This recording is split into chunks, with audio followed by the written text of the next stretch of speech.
Okay, so this is the lookout tower here at Kolb Park. You can take the 5 flights of stairs, or you can take the fast way up the elevator.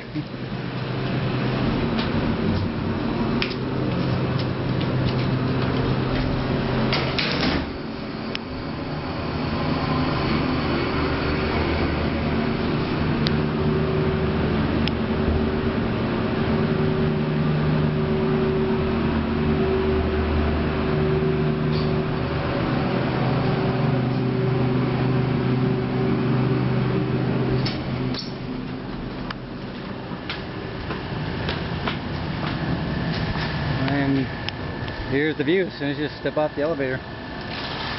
Pretty great. So you got pretty much a 360-degree view. Directly to the east, over the top of those buildings, is the ocean. And panning around and the coastline there. And then to the north here, you got Fort Lauderdale.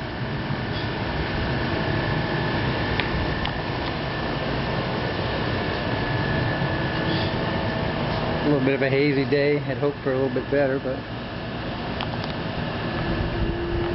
And then, as part of Kolb's nature walk here, you've got this walkway that extends all the way down to the waterway. So that's where we're headed next.